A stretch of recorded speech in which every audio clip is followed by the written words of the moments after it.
Saudara, tahun baru Imlek adalah hal penting buat warga Tionghoa.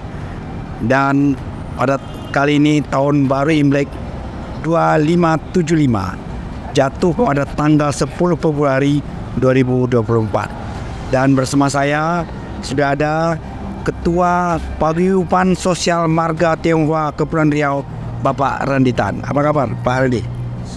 Baik, terima kasih Mas Sekuritas atas waktunya. Iya. Kali ini kita mau ngobrol soal Imlek, Pak.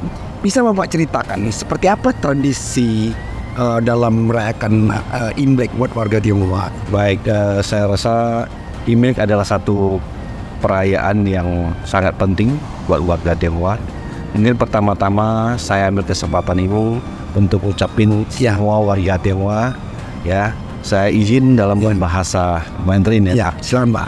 Dalam kesempatan ini saya atas Ketua PSMTI Kepri mengucapkan 祝大家恭喜发财，万事如意，事事顺利，恭喜恭喜恭喜ya. Jadi ini saya memberikan persembahan kepada semua warga ya. Semoga tahun naga ini adalah tahun naga kayu ya.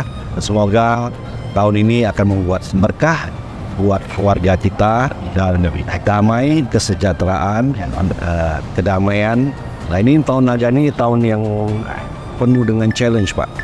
Jadi semoga semua menghadapinya dengan sabar ya, dengan lebih giat lagi kerjanya sehingga bisa meraih kesuksesan tahun depannya.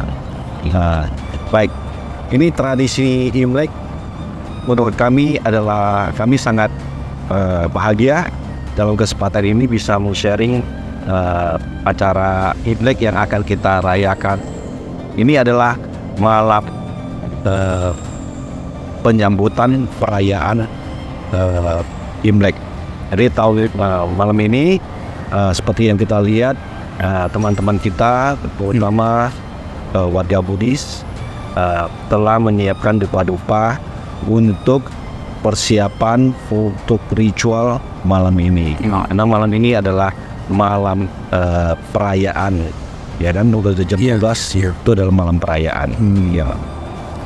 Kemudian setelah itu apa lagi Pak yang kebiasaan-kebiasaan dan tradisi yang dijaga warga Tionghoa pada saat Imlek? Baik, seperti tadi kita jelasin, biasanya sebelum kita menyambut perayaan Imlek itu biasanya kita melakukan pembersihan di rumah-rumah. Itu yang paling penting ya. Kalau ada kotoran atau ada bocor segala macam itu harus dibenahi. Kedua, kalau kita ada yang agak percaya dengan feng shui, mungkin harus meletakkan barang-barang yang istilahnya dengan feng shui. Sesuai feng shui ya, sehingga setiap tahun itu kan berbeda, sionya berbeda.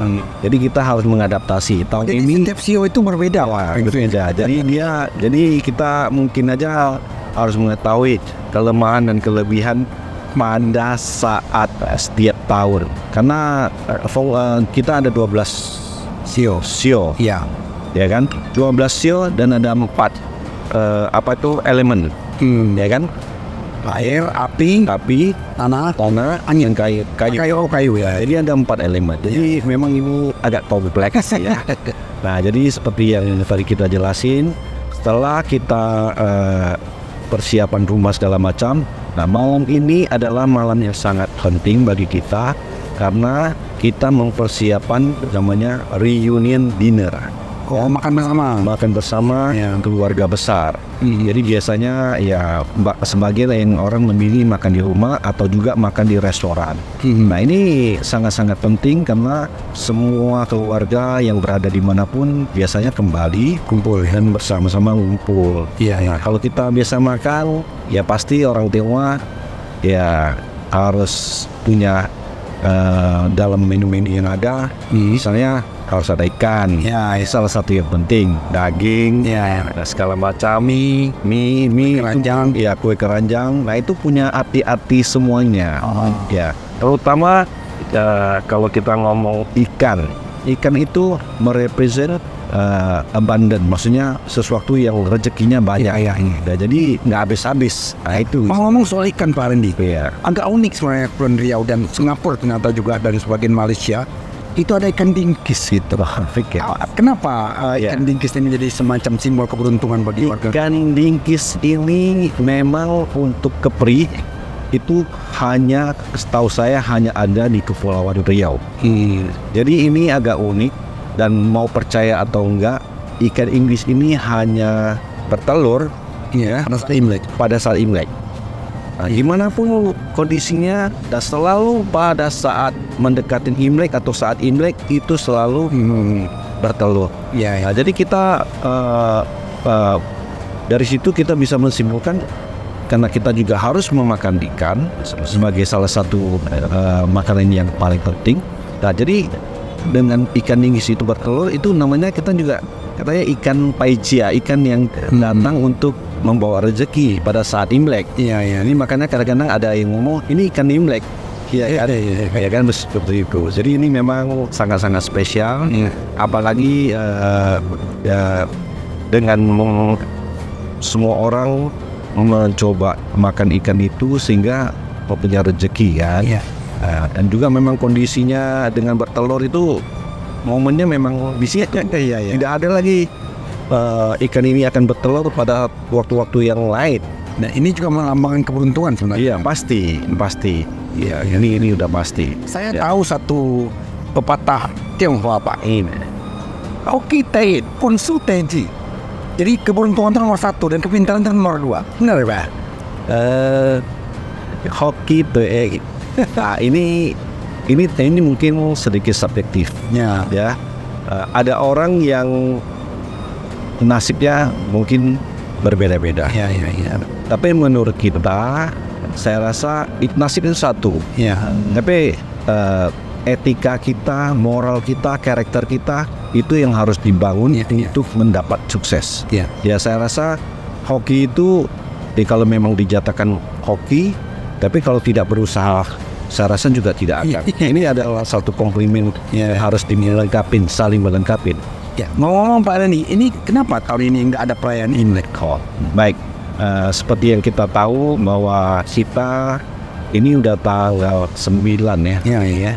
Nah, tanggal 10 ini kan udah mau menjelang hari tenang pemilu. Nah, by the way, kita dalam kesempatan ini, saya selaku Ketua PSMTI Kepri juga ingin menghimbau semua warga Tionghoa, terutama untuk ikut dan menggunakan hak pilih untuk mensukseskan pemilu 2024 ya. Jadi bagi warga-warga kita yang mungkin sebagian besar atau sebagian kecil pulang ke pulau atau pulau ke kampungnya, kami mau ingatin untuk kembali ya, mungkin 1 hari sebelumnya untuk bersama-sama mensukseskan acara atau pemilu 2024 ini. Ya, ini yang mau kita harapkan, karena kita warga Tionghoa juga harus mempunyai hak dan mempunyai kewajiban untuk melaksanakan dan mensukseskan pemilu. Iya. Oke, saudara, demikian obrolan singkat saya dengan Pak Renitan, Ketua PSMTI Kepri. Mungkin Pak Reni sebagai closing statement ingin menyampaikan ucapan untuk seluruh warga Tionghoa dan seluruh masyarakat di Tionghoa di Kepulauan Riau. Silakan Pak. Mungkin tadi saya juga udah mengucapkan selamat pada semua warga Tionghoa, dan dalam closing ini saya sekali lagi祝大家新年快乐，万事如意，事事顺利，恭喜恭喜。 Kongsi. Ya, oke. Terima kasih Pak. Ya. Terima kasih. Ikuti terus Stop.